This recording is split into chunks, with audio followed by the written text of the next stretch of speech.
Thank you, ladies and gentlemen, for joining us across the great Louisiana plain, where we are having so much fun advancing the cause of constitutional freedom in Louisiana, and slowly but surely, day by day, and on some days quite rapidly, draining the vast Louisiana swamp. My name is Chris. And I'm Danielle, and this is the State of Freedom, brought to you by freedom-loving Louisiana First Patriots. Hello, State of Freedom warriors. Thank you so much for joining us today, for inviting us to be part of your day. We are so thankful for you. As I always say, and I mean it every time, you are the absolutely best listening family anyone could possibly hope for. And we are only here because of your encouragement, your prayers, your friendship, your financial support. If you're looking for a way to support us, to advertise with us, or to send us feedback, please visit our website at freedomstate.us. We'd also really appreciate it if you'd help us get the word out and spread the reach of the State of Freedom. Like the show on whatever platform you listen to us, subscribe to it, share it. You can share short clips from YouTube and Rumble instead of sharing the whole episode, and links to those are always in the show notes and over on freedomstate.us. Today we have a special treat for you. Our guest is an author, mathematician, and a self-described professional troublemaker, so he is in fantastic company here. Dr. James Lindsay will be joining us shortly. Before we introduce you to Dr. Lindsay, let me read the scripture of the day. It's 2 Corinthians chapter 13, verses 5 through 9.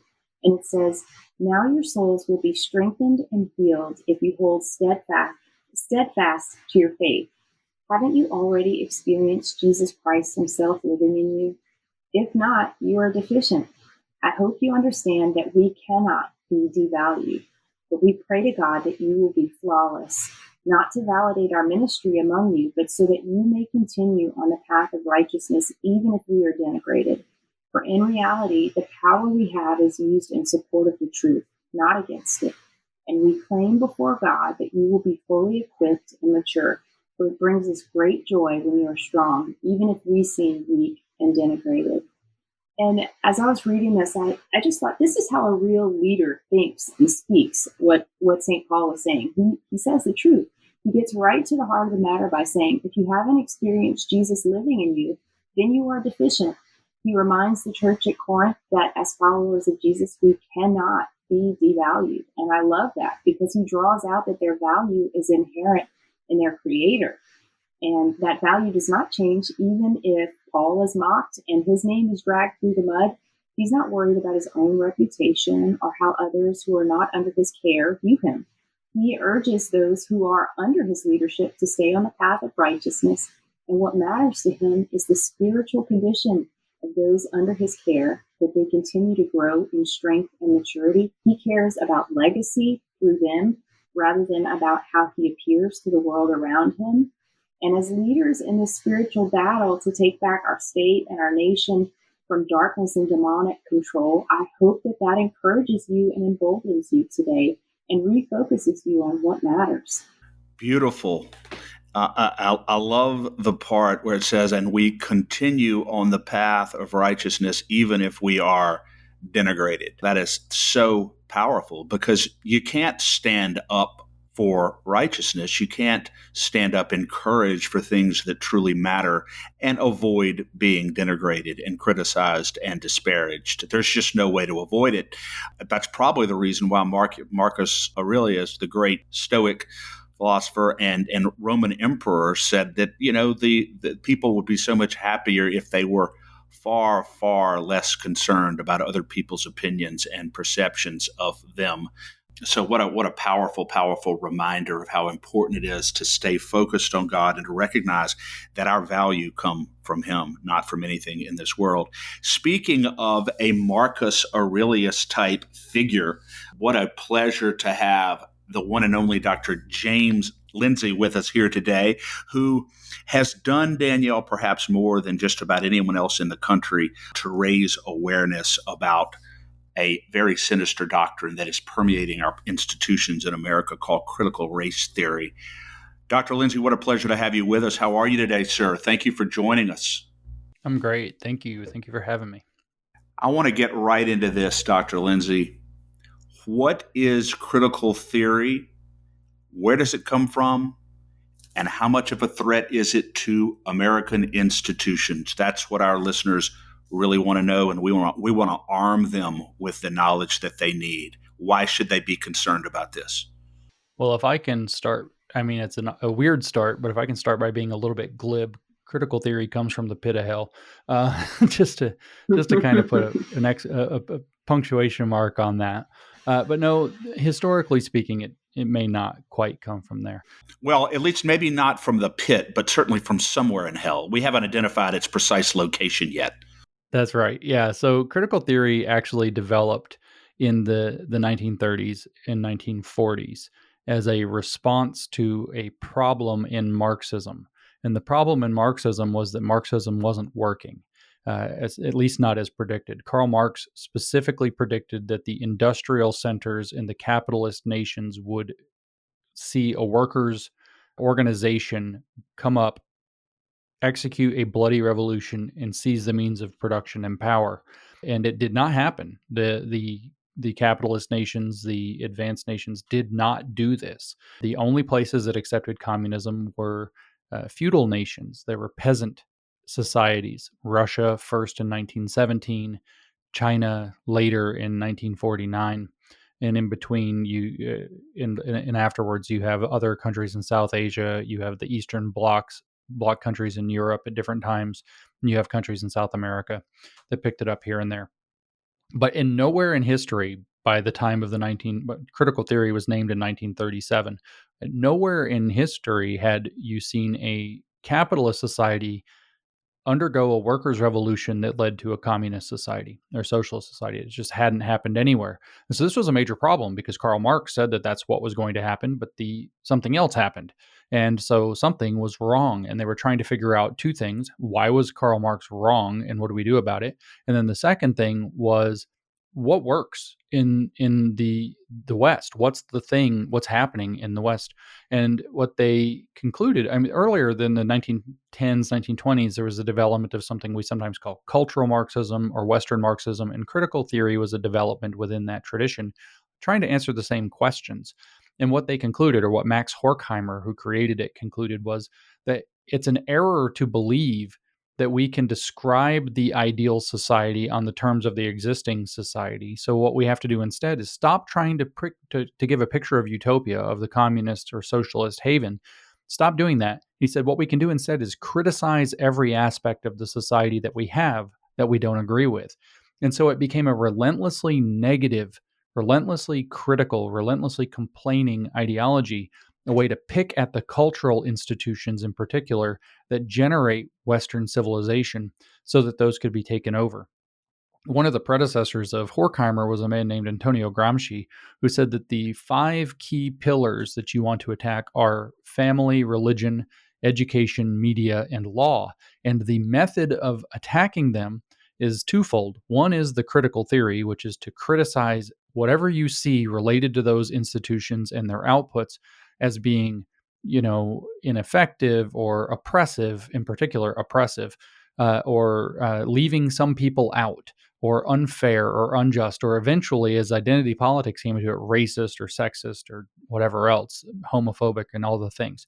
And so it was to criticize the outputs of the institution, but the other aspect was to infiltrate the institutions themselves and fill them with members who believe the Marxist ideology or the neo-Marxist ideology, so that they'll transform the function of the institution from within to produce more of the same. So where it comes from is discontented Marxists in the early part of the 20th century who did not know how to make Marxism work in Western society, especially in the United States, who were trying to answer that question, decided that relentless criticism and institutional infiltration were the way to turn the United States or other Western nations inside out, to get them to accept Marxist ideology. So that's where it comes from, and that's what it does. And why it puts America in such a precarious position is because they've been very successful.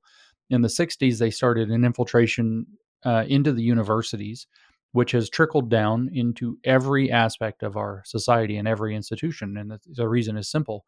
The people who fill our institutions that are on a professional level all go to universities.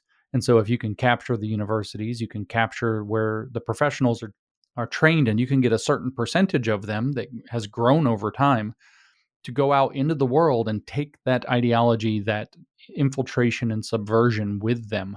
And to the point now where we have been so subverted and so infiltrated that I think since 2020, they have made a serious bid to do a revolution against the West. And I do think that the future of America and the liberty that we've enjoyed and that we have hopefully not falsely promised to our children and grandchildren is very much at risk as a result of this. Let me ask you this, Dr. Lindsay. Danielle hates when I start things with "let me ask you this," so I'm trying to get out of the habit of saying that. However, this is a really important question. Is it their objective? And you may have indirectly answered this. A lot of people naively believe that it's not their objective to fundamentally transform our existing institutions. It's their objective simply to reform those institutions, to cure any imperfections that exist within those institutions so that everyone can enjoy the same freedom and the same liberty.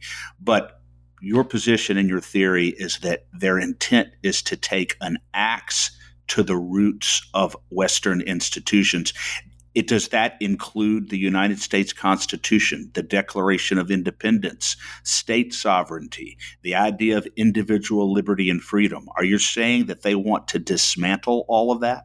Yeah, well, that's one of their main phrases that they use is disrupt and dismantle, disrupt and dismantle. They want to disrupt and dismantle our institutions, our constitution, our value system, our nation itself. Communism is meant to be an international, worldwide movement that only works when there are only communist nations. So a United States that's sovereign and that doesn't want to go along with it is a major problem to their plans. A constitution that secures individual rights and says that we have a limited government instead of an expansive, in fact, totalitarian government is a major problem. A Bill of Rights that guarantees those individual rights and says that the purpose of the government is to secure them and to, along with the Declaration of Independence, to govern with the consent of the governed is a major problem.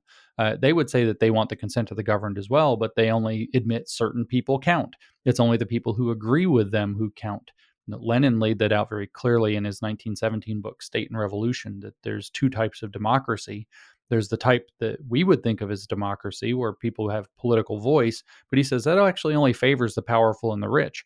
A true democracy has to favor everybody, and the only way to get it, he says, is to institute a different kind of democracy where the bourgeois elements, the wealthy elements, the powerful elements of society are silenced and disenfranchised. They can't vote, they can't speak, because they're only going to advocate for their own interests and they're going to use their own power to do so.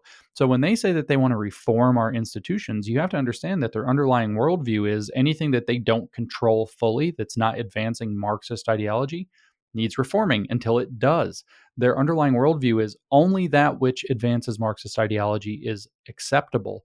Absolutely nothing else is acceptable. So when they say reform, that's just them using a euphemism to actually say that they want to make it a Marxist institution. So their goal with an institution isn't exactly just to take an axe to it. They do want to take an axe to the fundamentals of the United States, but it's not with an institution. Their first and primary goal with an institution is to capture it and use its resources to advance communism. And then when that's not possible, or when it falters or falls apart, then their goal is to destroy the institution. So if you were to be an institution that resists them, they have to put you down. A dead institution is better than one resisting.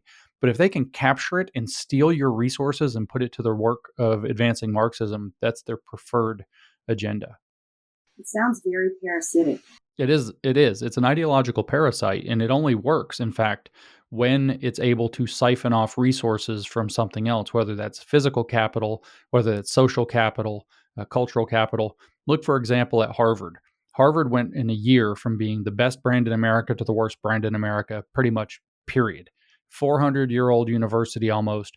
And it goes literally in a year to being a laughing stock, a joke, something that I hear from hiring managers all over the country, that when they get an application for employment from Harvard, they put it on the bottom of the list or in the trash can. They just don't even want to consider it because Harvard has got such a tarnished, ugly brand now. And that's just been in the last 6 months, really, that its brand has fallen this quickly, this far. And what has happened is the immense amount of capital that the Harvard name carried. Wow, you went to Harvard. Wow, he's smart. Wow, he's a good, he's got connections. We got to get this guy. He's from Harvard. We got to pay him more. All of that capital got spent down almost immediately because they were pushing this activism so hard. And finally, what happened is the fruits of this activism just started to show, and particularly in the scandal around Claudine Gay and her plagiarism, and the fight to keep her as president and change all the rules of academic integrity in order to keep her in that position. Which, of course, was also downstream from the fact the reason Claudine Gay got in the spotlight in the first place was because she went to Congress and testified on behalf of the brutality happening in the Middle East against Israel, which Harvard students have been pushing very vigorously in a very pro-Hamas way, which is to say, an anti-Western way. And so the ideology all dovetails together. But what they did is they spent down that capital of Harvard basically in an instant. And now Harvard has very little, has a lot of material capital, has a lot of big endowment, has a lot of money, but it doesn't have the prestige that it used to have. And if they take a hold of anything, that's what they do, is they spend all of its resources down into pushing the ideology, into creating more of itself, because the religious belief underneath is that when everybody believes it fervently enough, it'll work. But if there's even one person or one institution that doesn't accept it, it's not going to work. And Dr. Lindsay, your writing argues that Marxism and its subsets like critical race theory and queer theory are religious cults and subcults. And as I was reading about that, it reminded me of something that I heard recently, and it kind of drew this into a pretty clear picture for me, that the political spirit aims to control and modify speech. And it's the religious spirit, this person was saying, that aims to control and modify behavior. Would you maybe just tell us a little bit, like 30,000 foot level, how is Marxism a cult? And do you think that description that I just shared about the political and religious spirits bear out in what you're finding? Yeah, well, the political and religious spirits, first of all, you have to understand, are fused into one in Marxism. And so certainly the political spirit is the religious spirit, is the zeitgeist, is the social spirit. And so they're all fused into one view. I call this view, just to be a little technical with you, and we can discuss it or not, sociological Gnosticism. It's this idea of the old ancient Gnostic cults that misinterpreted Christianity to evil ends.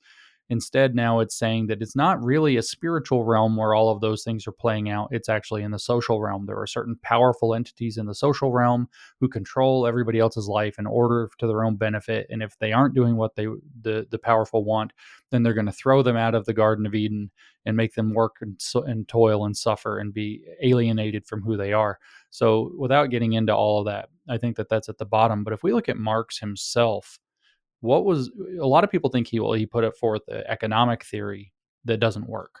And some people think he put together a political or a social theory that also doesn't work. But my contention is that when we think of Marx as a social or economic or political theorist, we miss who Marx is and what Marx was doing. And by missing, we've kept this argument alive for 150 years where it never should have got off the ground in the first place. Because if you read Marx, what is fundamental questions he's asking. So I'm talking about reading not just the Communist Manifesto, but say the book he wrote 4 years before that, which is the Economic and Philosophic Manuscripts he wrote in Paris. Or the year before that, he wrote his critique of Hegel's philosophy of right. And that's the famous book, by the way. It's his first major published work. That's the work where he calls religion the opiate of the masses.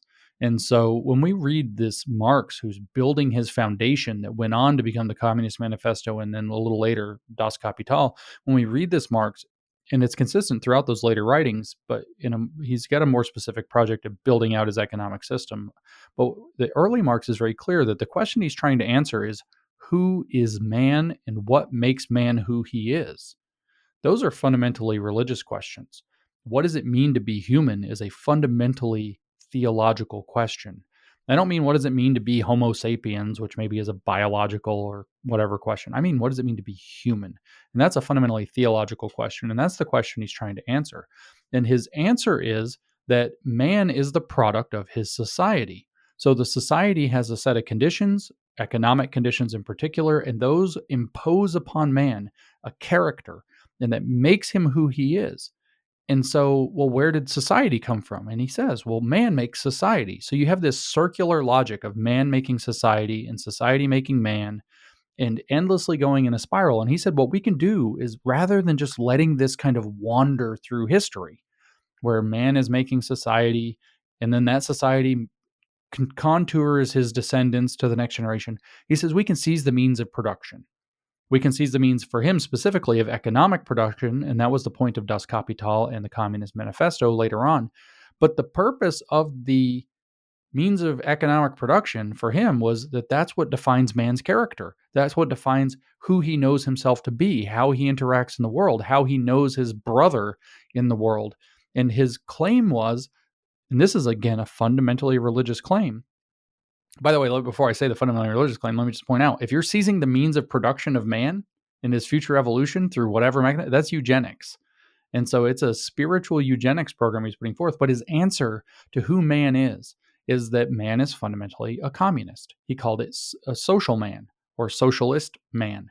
And that this fundamentally social man he does this work to build the whole of society. In fact, the whole species, he says that man is this thing he called a species being, a being that lives for the entire species, for the entire collective. And so man is intrinsically collectivist. And he says, but then there's a problem. This idea of private property comes into the picture.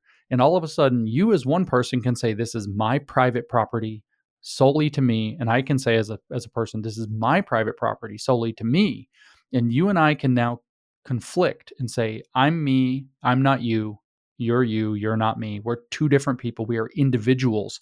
And so we are no longer a functional part of the collective. We're rejecting the utopia of collectivism for in his view, the hell of individualism.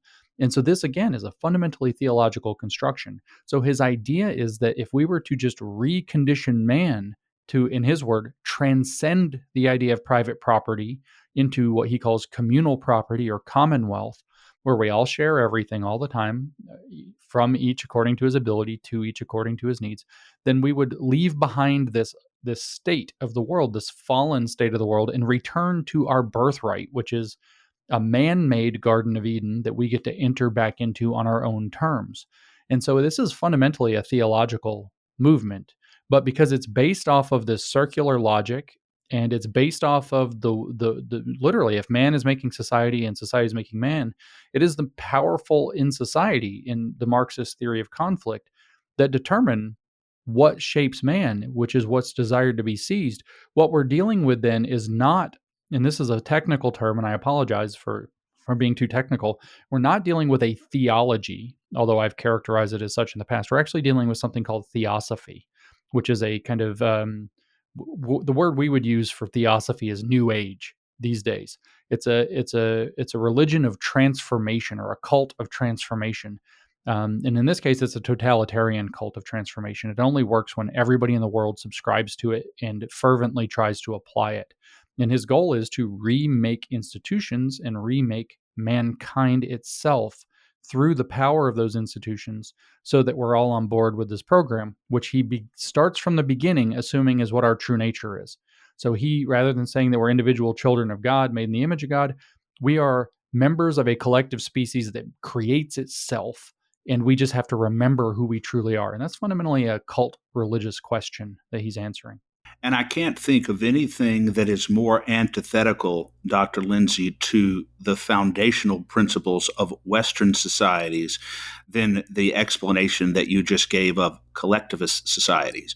You go back to John Locke, upon which our founding fathers relied heavily in the Declaration of Independence and the Constitution. Of course, the Lockean Second Treatise on Government, where he says that when we labor over something, it becomes part of us. It is ours. We are supreme. We are supreme over anything that we have labored over and created. And then you talk about, the intrinsic dignity of man. Our foundation, one of the core foundational principles, intrinsic dignity of man, from which we derive natural rights that no government, no external force can take away from us.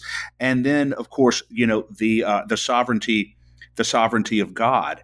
Those foundational principles of Western society are fundamentally at odds with Karl Marx in the way that you just described it. So there really is no philosophical reconciliation between the two systems, is there? No, absolutely not. As a matter of fact, you could summarize, as the American experiment took the ideas of Locke in particular, that the question being answered is, who deserves political authority? Who has the authority to order the affairs of his fellows? And the classically liberal answer, which is to say the American answer, which derives from Locke, is that authority resides only in God. And that's actually, to be honest with you, that could be, it doesn't matter if the founder saying that was a deist or an atheist or a Christian, because if there is no God, it just still means the same thing. No human being has that authority to order other people's affairs. And our entire political system derives from the idea that, well, okay, we will loan authority under extremely limited power to people who don't deserve it, and they get to have it based on their merits and having earned the privilege to use it for a small amount of time under very strict limits. And that was the idea of our limited government and the self-governance. Each man is the only person who ultimately has the authority to govern over himself, and really only over himself, unless it be voluntary. If I want you to be my teacher, if you've demonstrated something I want to learn, I can submit to you voluntarily, but you can't force me to learn from you.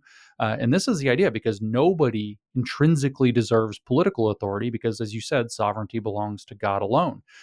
The answer for Karl Marx is that everybody deserves political authority, but the only way that can be reconciled is if everybody believes the same thing, because there's no other way to reconcile it. And he fundamentally believes that all human beings do believe the same thing, and that we've just forgotten it because we've been estranged from our nature by the evil powers of private property.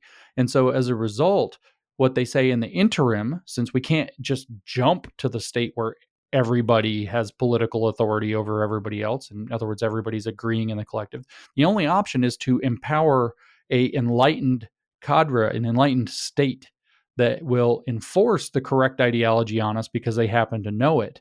And so they alone become the true recipients of political authority, and their political authority is absolute and total.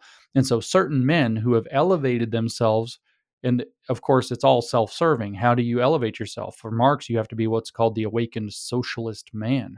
In our current parlance, you have to be woke. You have to have awakened to the proper ideological construct. But basically, it's themselves. We have the enlightened view of the world. We get to have all the power, and anybody who disagrees with us, we have to either re-educate or kill. And that's frankly their program. And you've just described, Dr. Lindsay, you've just described the state as God. The state becomes the God. As a matter of fact, with communism, it's even a little more sick than that, because the state is characterized as literally as the divine idea as it exists on earth. That's a quote from Hegel, who precedes Marx, that the state is the divine idea as it exists on earth. So the state is God. But the communist idea is that the state is actually doing what it does, all of its tyranny, for the good of the people. And then at the last moment, when the people have been transformed, the state will sacrifice itself. As Marx said, the state will wither away, and we will enter into a stateless, classless society, which is to say a utopia, where everything works out. But that means that for Marxism is the complete inversion of Christianity. In fact, the state is held up as the Christ figure that will deliver us from evil and eventually sacrifice itself to deliver us from the sin of private property. And Dr. Lindsay, when you were speaking, it reminded me of Jesus' words to his disciples to beware of the leaven of Herod and beware of the leaven of the Pharisees.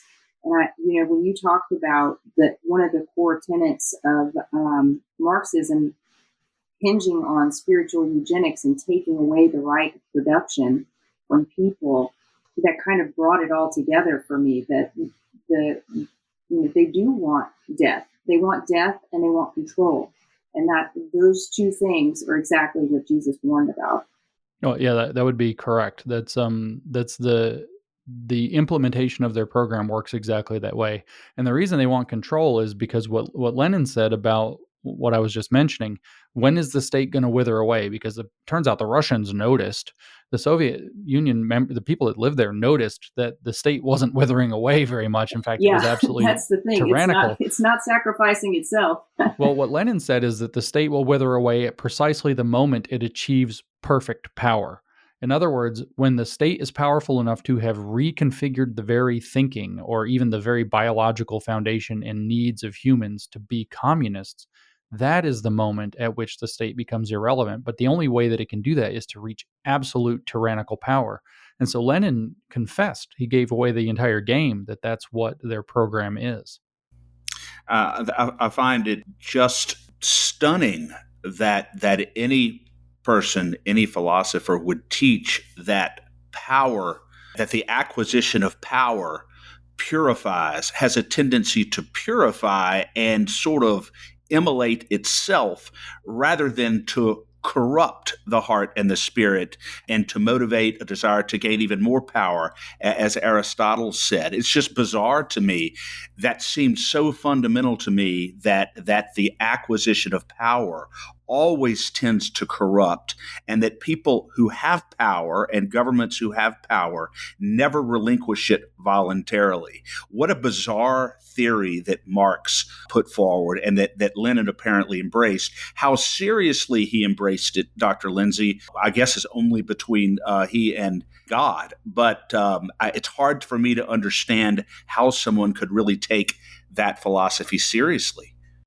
Well, I mean, I want to nitpick you a little bit then, because it's very important to realize that they're not philosophers.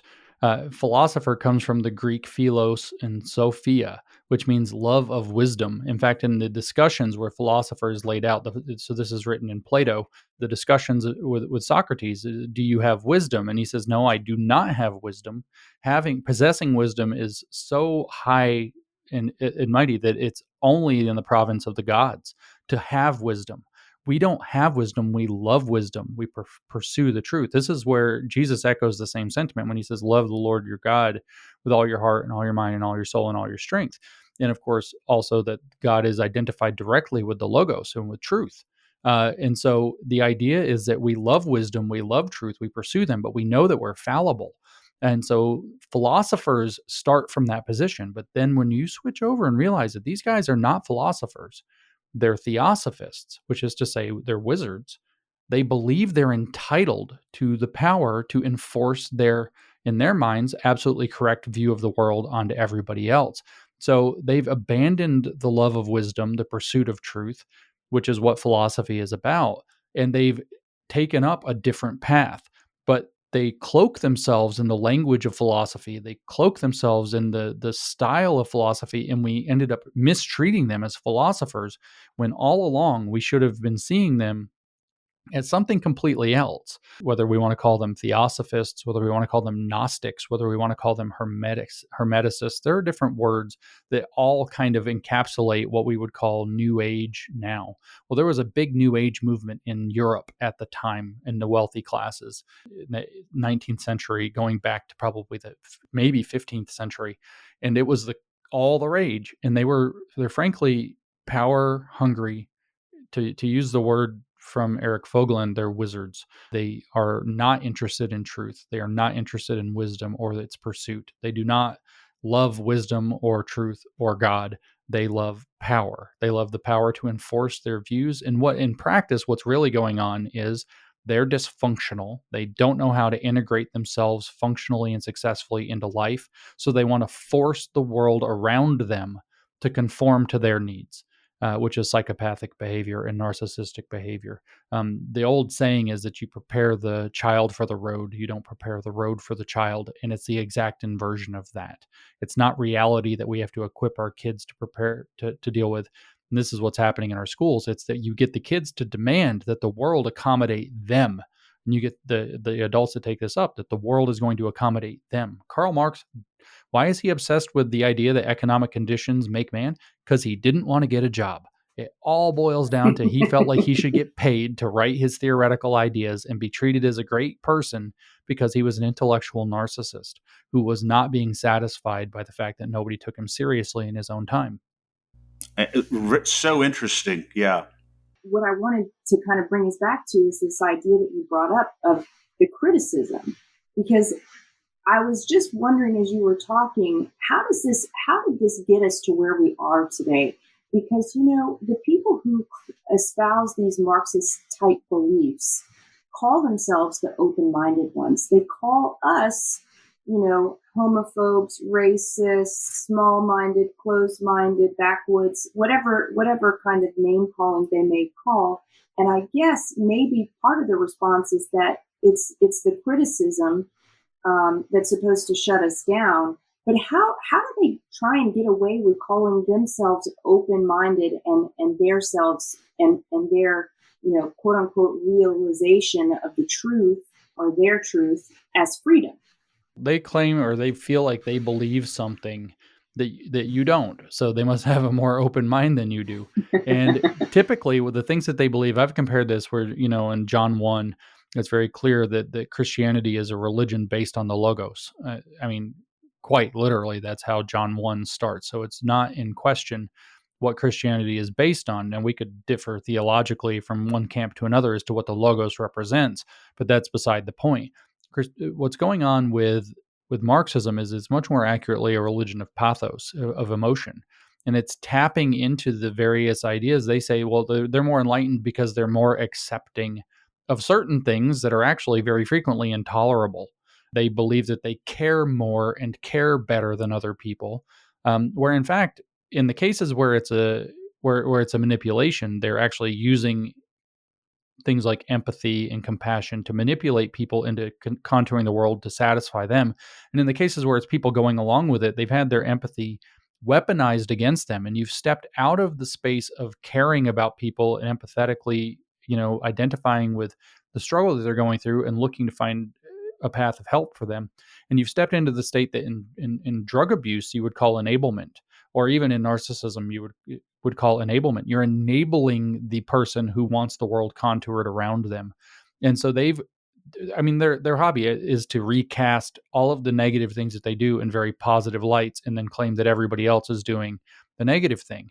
Bella Dodd was a communist who defected in the 1950s. And in 1953, she testified for the House Committee on Un-American Activities. And her testimony is available publicly. It's very long. It's very interesting. But she says at the time, in 1953, that one of the things that they were absolutely doing is the way that communist activity absolutely works, is that they collect all the good-sounding words to themselves, turn them inside out, and then apply all the bad-sounding words to the people who disagree with them by turning the meanings of those words inside out also. And so this isn't some new trend with the woke. That's 1953, a communist saying that that's exactly what they did. Bella Dodd said at the time in 1953 that they had already collected most of the good-sounding words to themselves. And she gave the example of that communists are opposed to fascism, so they're anti-fascist. And so people who oppose communism are anti-communist, and communist is anti-fascist, so the antis cancel out, so the people who oppose communism are all fascists.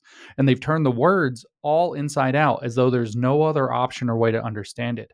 We could talk about in psychology, that's called an affordance trap or a dialectical inversion. There's all kinds of names for what they're actually doing, but it's these illegitimate tactics to misuse language so as to confuse people into thinking that they're uniquely on the side of good, and everybody who opposes them must either be stupid, evil, or crazy. So you hear terms like, you don't even understand what woke is, you can't even define it, so you're too dumb to talk about it. You don't need to actually be able to define woke to tell that it's hurting people or that it's stupid. They might say that, you're a bigot, you're a transphobe, you're a whatever, and so you're evil, you're hurting people by not enabling them. Or so you're either stupid or evil, or they might say, well, that's all a conspiracy theory. You're crazy. That's not really happening. We've all heard the different gaslighting that they do. Oh, that's not really happening. It's not in schools. You're just making that up. That's a right-wing boogeyman. you're crazy, you're crazy. So in all three cases, what they're doing is trying to make you look like and feel like to yourself in a person who's not to be believed. So when you testify, you're not to be believed because you're either dumb, bad, or crazy. And then they get you to doubt yourself and think, maybe I'm wrong. Maybe I did hurt somebody's feelings in a bad way. Maybe I have kind of bought a little bit more of the story than there really is, and I've kind of lost it. And they're very successful at doing this. But all of these things are categorized and described under the patterns of narcissistic and psychopathic abuse. The technique that I'm just actually describing is actually got a name. It's called DARVO, which is an acronym that stands for deny, attack, reverse the roles of victim and offender. So you deny, it's not in schools, and then you attack. You just want to control how kids think, and you reverse the roles of victim and offender. So the next thing you do is you say, you're trying to brainwash kids, we're trying to free them. And so it's literally like you spend a day reading one book about dealing with narcissistic abusers, and you're like, wow, this is communism. I'm excited to share a fantastic opportunity for State of Freedom listeners who are interested in investing in precious metals or even starting a home-based business in the precious metals industry. Metal Stacks is a precious metals collectors club where you can buy your metals at the best prices on the market, actual dealer cost. They are beating the big sites. They have no credit card fees and no minimums. If you're just interested in purchasing metals at a great price, visit metalstacks.com/dwalker. Get to shopping, that helps me out. I get the commission. You can also refer people to Metal Stacks for an additional income. If you're interested in learning about the referral business aspect of Metal Stacks, email me directly at danielle@freedomstate.us for more information. Dr. Lindsay, I can't tell you the number of legislators when our group and others are down at the legislature testifying against these, critical race theory, against the injection of sort of this racially divisive topics in the public school system. We're down there, and almost to a person, the people who are whom you've described, these legislators, always say, you are looking to solve a problem that doesn't exist. This is not in the schools. This is ridiculous. We don't need this. What you're talking about doesn't exist. And so what we did when we testified the last time before the legislature, very recently, on a bill that would prohibit any student in Louisiana for being taught that they're either an oppressor or that they're oppressed or that they're a victim or a victimizer. And we looked through one of the local school district manuals. It's the Monroe City School District. And it shocked me, some of the things that I found in there. And I just want to get your thoughts on this. I know none of this will come as a surprise to you, but there's a topic in the manual called Exploring White Privilege, Identifying White Privilege, the unconscious exercise of white privilege in our daily lives. They talk about the white problem, and then they get into structural racism. And this is a quote from this public school manual. Structural racism is something present-day white people are responsible for changing because the status quo is racism. The current status quo is racist. In other words, we've made no progress in 255 years. We have become, we're essentially cemented in the same time we were 260 years ago at the time of the American Revolution. We are still just as racist. Our structural integrity is completely compromised. And also, the earth is our mother. Oh, yeah, of course. This is quite alarming, and obviously this is consistent with what we've been talking about here as far as this sort of Marxist approach, only one way to look at things, and here's the new religion. Yeah, well, I was going to say, this is all just the derivative of Marxist thought, boiling down through, in that case, the topic of race. It doesn't really, it doesn't matter which aspect of that we pick up. There's a fundamental, you didn't mention this, but there's a fundamental paper. It's considered one of the foundational papers of critical race theory from 1993 by a woman named Cheryl Harris. And it's titled Whiteness as Property. And it characterizes that whiteness is to be thought of as a form of cultural property that's in line with what Karl Marx called bourgeois private property, which in the Communist Manifesto, he said communism can be summarized in a single sentence, which is to abolish private property. Now, to be fair, he specifically meant bourgeois private property. That's this paragraph right before. But whiteness is a form of that. So critical race theory is a race Marxism that's designed to say that, in its simplest expression, is to abolish the cultural property of whiteness, which happens to be Western values kind of tied together with capitalism and private property ownership.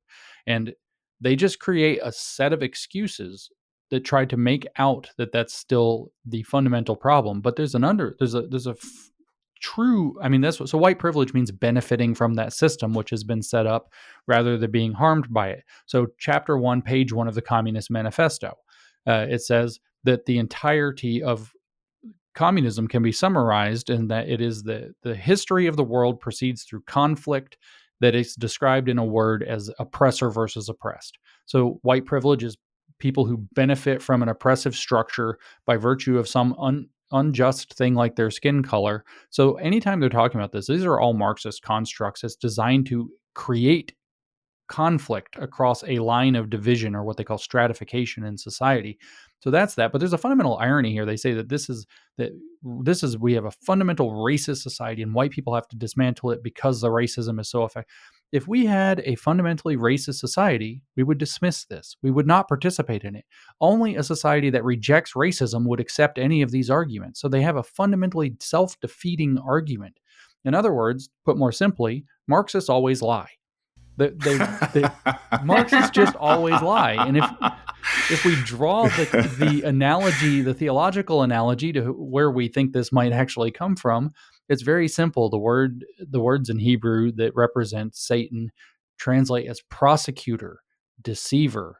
These are the words that are used. So you deceive somebody as to the true meanings of things, and then you prosecute or accuse them. So you mystify the meaning of racism, and then so that's the deception part, the deceiver, and then you accuse people and prosecute them for being racist. You're a racist because you don't accept this new made-up definition that we made up in 1970 or whatever.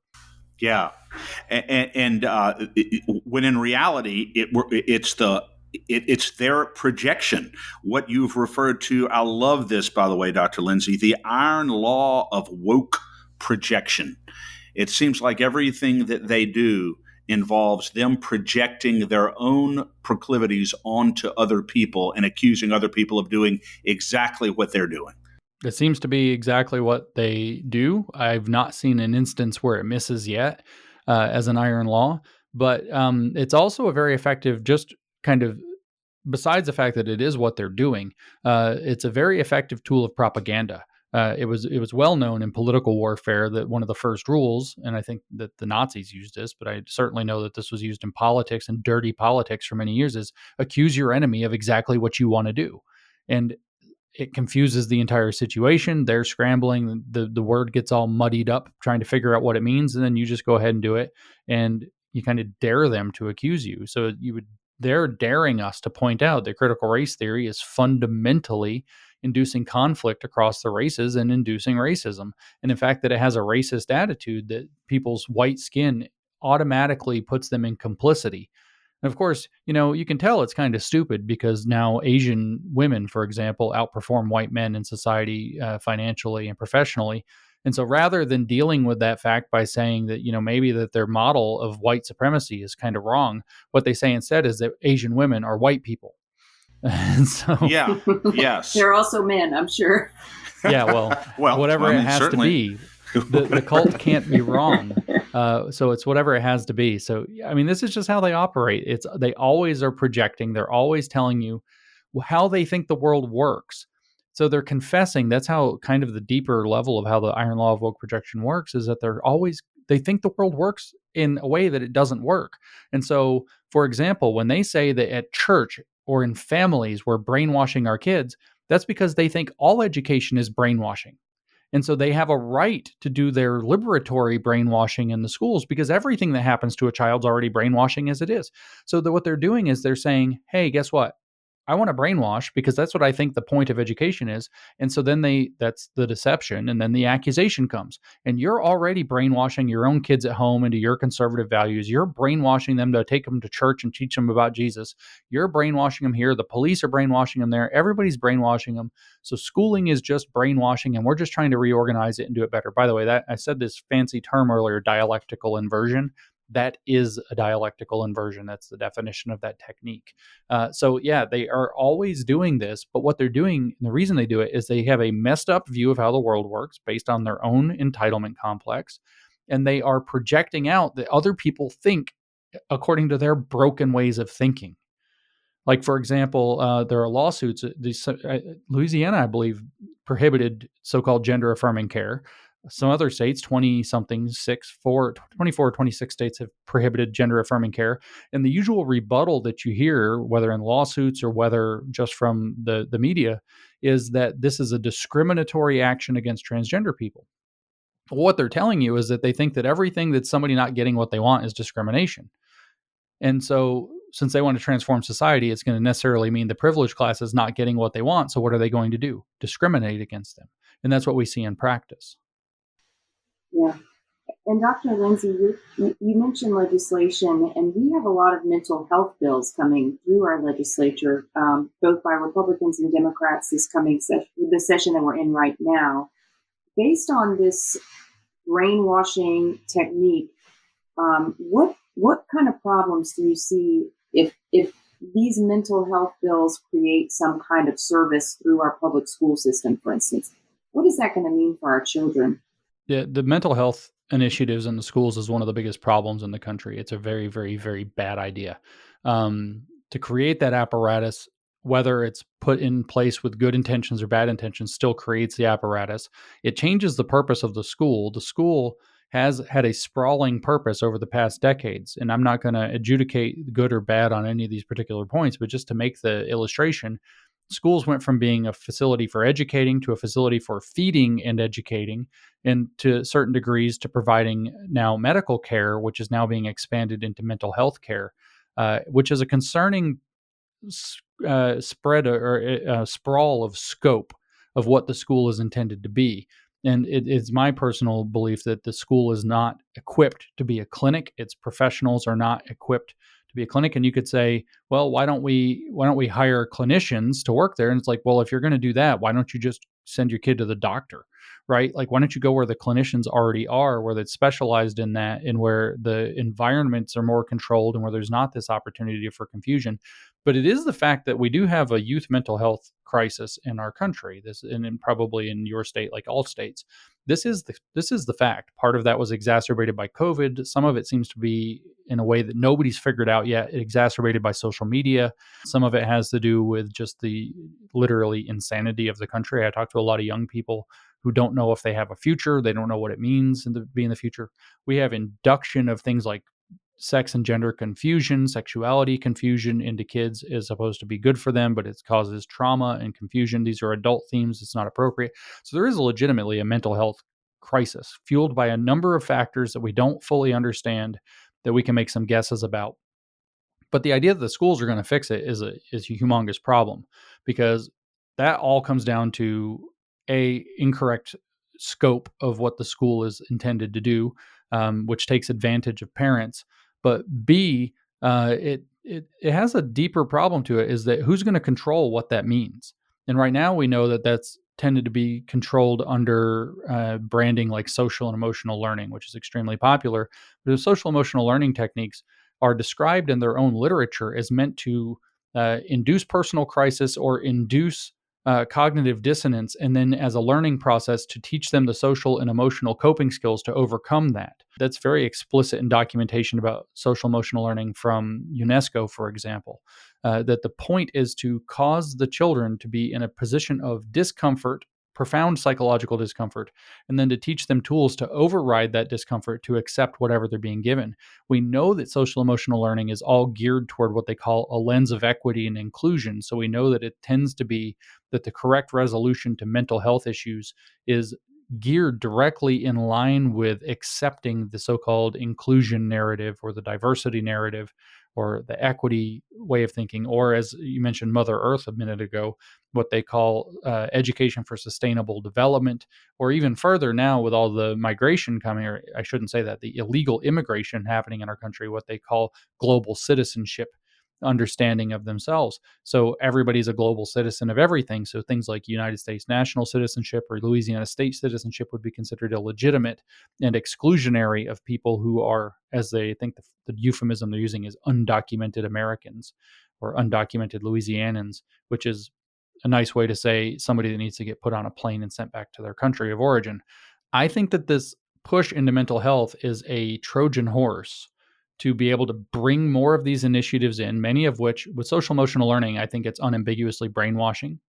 I can tie that back to what was called sensitivity training, the roots of social emotional learning in one direction, back up to what in the 60s and 70s was called sensitivity training. It was designed by a person by the name of Kurt Lewin. And Kurt Lewin, that's spelled Lewin, ended up going on to the Massachusetts Institute of Technology at MIT and created the behavioral lab there and oversaw that. And they created this. They investigated this concept of sensitivity training in the United States military in the 1970s, kind of following the crazy Vietnam times.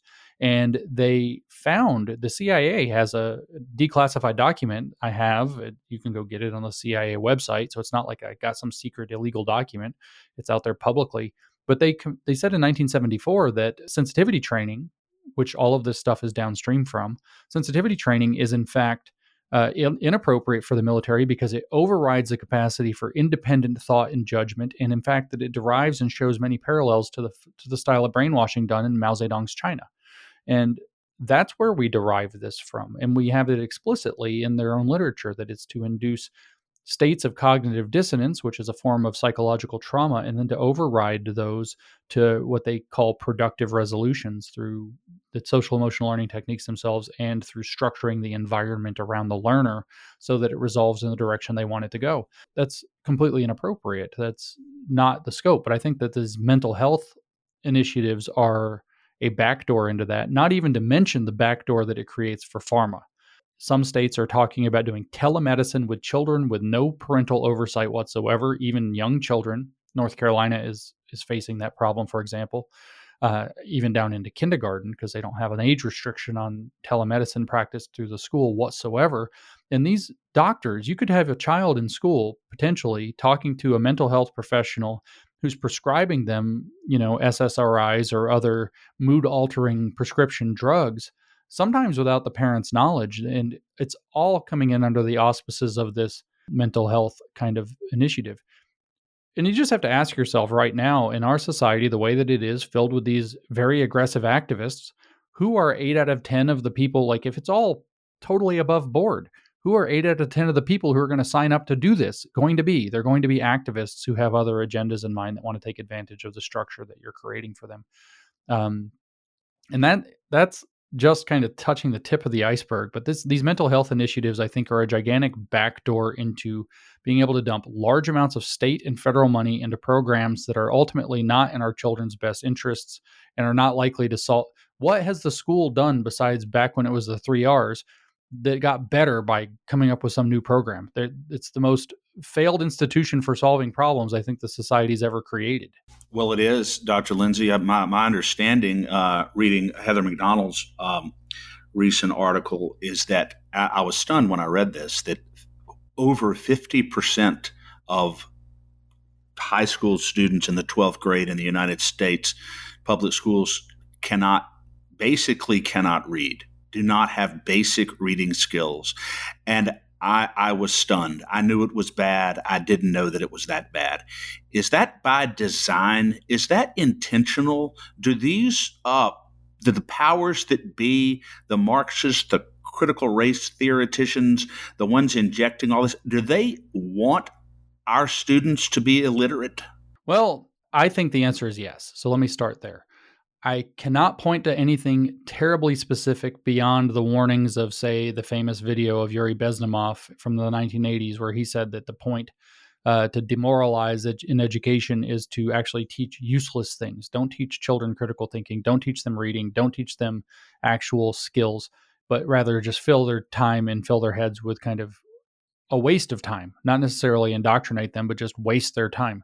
So I do think that there's an element of design to that, but I can't point to anybody, in the academic literature, say, specifically advocating that. What I can say is that by 1992, our colleges of education were more or less captured, and that's according to a Marxist historian of education named Isaac Gottesman. By 1992, critical pedagogy was more or less the standard across all of our colleges of education. So every teacher with a license in the country and every administrator with a license in the country since 1992 has had to pass through a school of education. It wasn't 100% of them yet then, but that very probably and later definitely contained elements of critical pedagogy. Well, the point of critical pedagogy is, in fact, this is in their own description, is to use the academic lesson as a mediator to political knowledge. In other words, you bring up a math problem or you bring up a reading lesson, not to teach them to read or not to teach them to solve math problems. You use the math problem, for example, or the reading lesson to introduce an opportunity to have a discussion about some political thing. So what would be the conditions? And I'll give you an example of that in a minute. It's very first real, but also very poignant.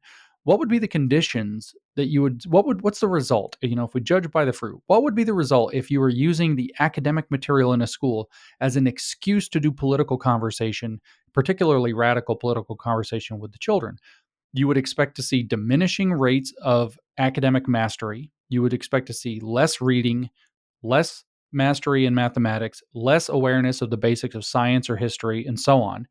Meanwhile, you would see an increase in A, political activism, and B, as their own other documentation reports, like the UNESCO document, an increase actually in youth mental illness.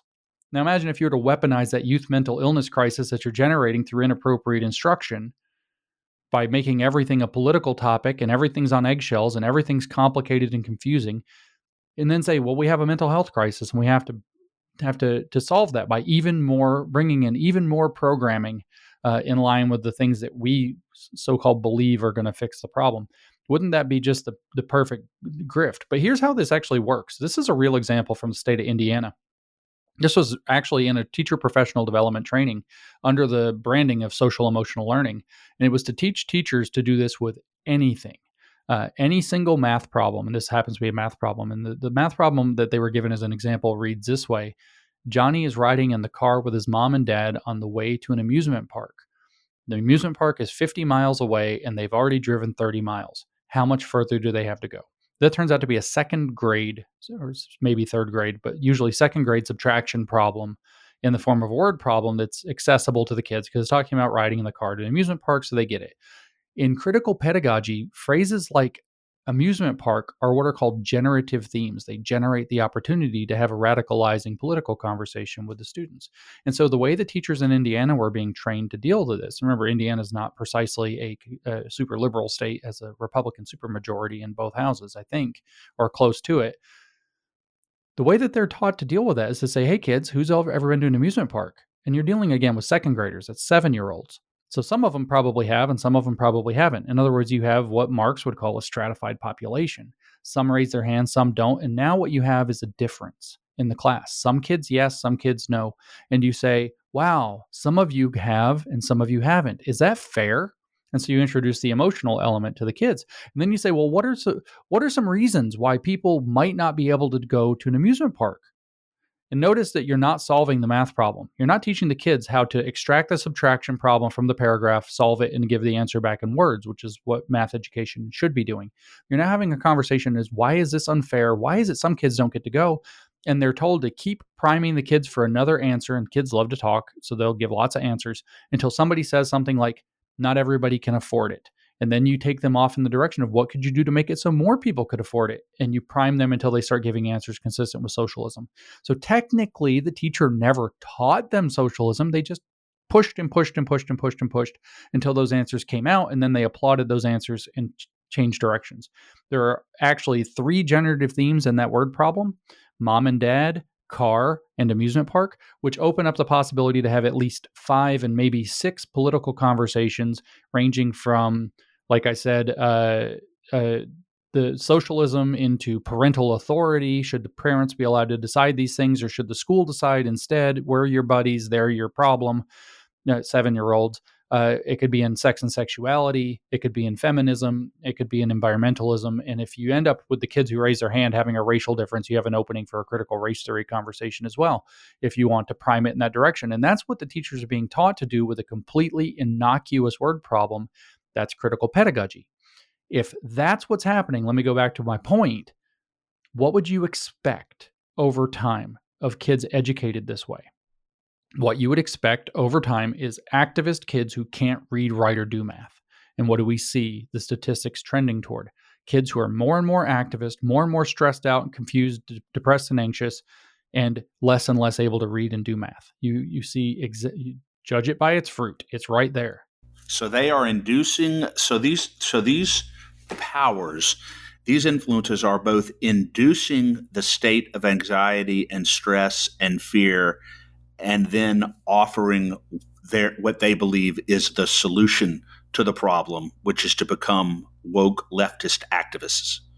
That's right. And in the schools, to encourage a greater amount of mental health intervention through, in some cases, professionals, but in many cases, untrained volunteers or minimally trained volunteers, and to empower schools to operate as de facto mental health clinics outside of, parents don't drop off their kids thinking they're sending them to a psych ward for the next, 7 hours every day. You're kidding. Well, Dr. Lindsay, you have just been blowing my mind, and we have so much more that we would love to talk to you about. So we maybe just need to schedule some more time with you to connect on some of those topics. But for our listeners, to end on maybe a positive note with some instruction from you, can you give us some advice on how to identify propaganda and how the listeners can also protect their children, grandchildren from this just awful, awful indoctrination? Yeah, well, I'll start by saying that we're in an environment right now where if you're seeing it, probably especially coming from an official channel, it's probably propaganda. We're in an environment of political warfare right now. So very much that we encounter is in fact propaganda. Its goal is to mislead you into doing desired beliefs and activities that somebody else wants you to do, to mislead you.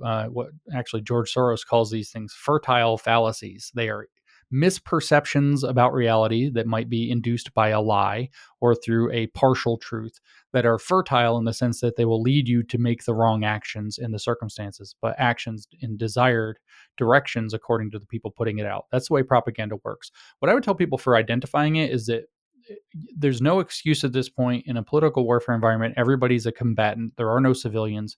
You have to start to trust your spidey sense, and you need to get familiar with the way that they use language. If you see a phrase that they're using and it feels like it's probably, the way you can tell is they use it all the time, usually, or that it seems a little too technical for the situation, it's probably what you're dealing with is propaganda. So if you see these very specific words that are repeated like drum beats, resilience, our democracy, inclusion, diversity, equity, and it seems like they're used in a little bit of a strange way that you're not 100% sure what it might mean, like it doesn't seem to quite fit. You want to become familiar either with the terms themselves or that feeling that that word might be being misused, because then you're probably dealing with propaganda. There's another technique that's a little more subtle that I would want people to become more aware of that I'm trying to draw attention to now. This is a little bit more complicated of how propaganda works. Propaganda very frequently, if you're, say, reading an article or you're, something like that, you'll find this kind of pattern, which is to say, there's a growing movement toward this. Now, it seems really radical for now, but more and more people are getting interested in it. And here's a whole bunch of people who are interested in it. And so we make the policy recommendation that we move toward that. All that they did, it's like not to make fun of the previous or maybe whatever, the president. It's when Donald Trump used to say many people are saying, but he never specified who the people are. It's kind of, there's a little bit of a little disingenuous thing going on here. Now he seems to be a shockingly honest guy. So when he says many people are saying, there probably are many people saying, but I've seen this technique used by Harvard corporate law so many times that there's a Instagram trend in business. Influencers. There's a trend in investing. Instagram influencers. I love that, Danielle. Well, yeah. Don't trust any Instagram influencer for sure. but there's a trend and it's moving in a particular direction and it seems really radical and not that many people have picked it up, but it's rapidly gaining steam. That's propaganda. It's to get you to join the bandwagon. It's to get you to join the, I'm trying to think of what George Soros calls it in The Alchemy of Finance. He calls it a feedback loop. Try to get you to join the feedback loop of moving in that direction. That's probably propaganda.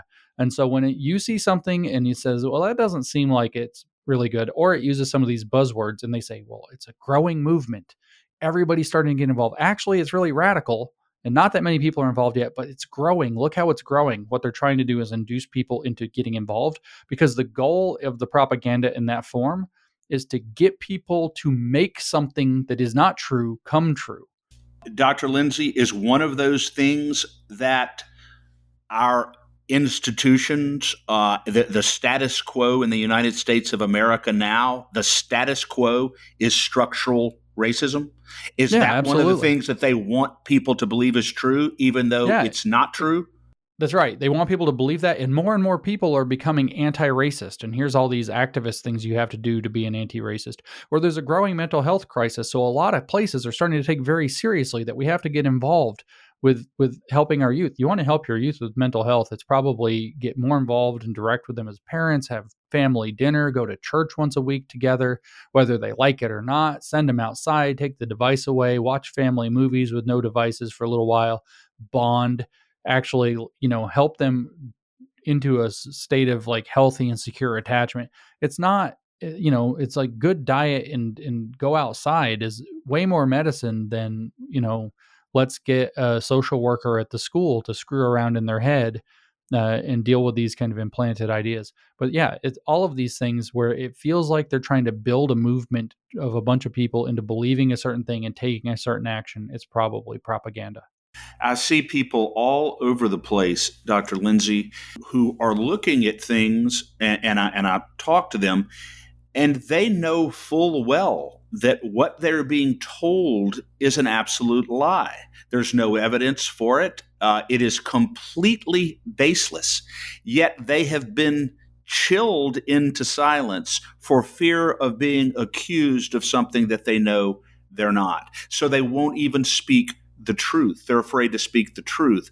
There's a real diminution of courage, I think, that goes along with an onslaught of this propaganda as well. For sure. And I mean, that's socially enforced. They think that their neighbor might think badly of them, or somebody might get upset with them, or somebody might call them a name in public or in the media. I'll just remind people in those positions, if any are listening, what my friend Trevor Loudon says very frequently is he says that courage is proof of faith.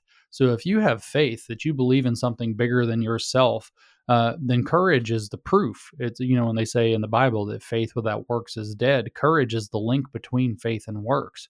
So if your faith that if you know what you're being told is a lie, and you know that you're not a whateverist or a something phobe, and they're going to call you names or a conspiracy theorist or whatever else, that's false, then courage is just the link between your faith and your the truth and the actions that you're committing in the world. And so I hate to tell people this, it's time to get off the couch. There's no more sitting back and being afraid, because what you're signing your kids, your grandkids, and their kids up for is permanent, probably digitally enforced slavery that looks like a social credit system, but worse, like they have in China, if we don't put a stop to this. Yeah. So it's time for parents across the state, across the country, to wake up and recognize, as you said, Dr. Lindsay, that there really is a presumption of that whatever's being injected into the curriculum at this point is sinister. There's a presumption that it's sinister, and it has to be looked at, has to be examined, it has to be guarded against. Well, very, very few people have done more than you to raise just that type of public awareness, and we just applaud you and commend you for it. Before you go, how can people reach you, Dr. Lindsay? How can people follow you?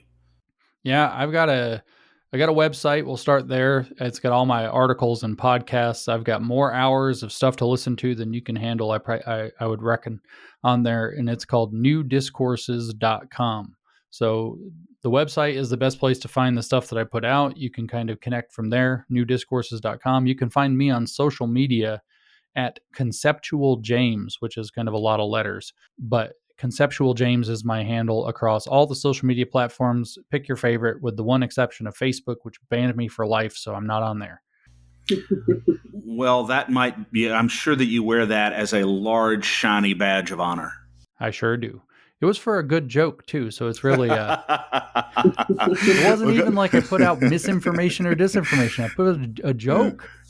It's absolutely amazing. Absolutely amazing. Well, thank you again for coming on. We're going to have you back on soon and talk about some other things that are related, including a great article that you wrote called "The Rousing of the American Judiciary," which we don't have time to get into today, but we'll have you back on soon. Until then, Godspeed and God bless you, sir. Yeah, thank you very much. Thanks so much for coming on. Thanks for listening to The State of Freedom. To stay on top of all the calls to action we mentioned today, just check out the show notes for the episode. If you'd like to support the show financially, visit our website at freedomstate.us. If you'd prefer to give by mail, you can send a check to The State of Freedom, LLC at P.O. Box 861, Berg, Louisiana 70343. If you own a business in Louisiana and are interested in supporting our show by advertising, please email us at info@freedomstate.us. To get involved with Louisiana Citizen Advocacy Group, visit lacag.org, LACAG.org, or email Chris at chris@lacag.org. If you're enjoying the podcast, please subscribe and share it. Give us a 5-star rating in the reviews. Thanks again, everybody. We'll see you next time.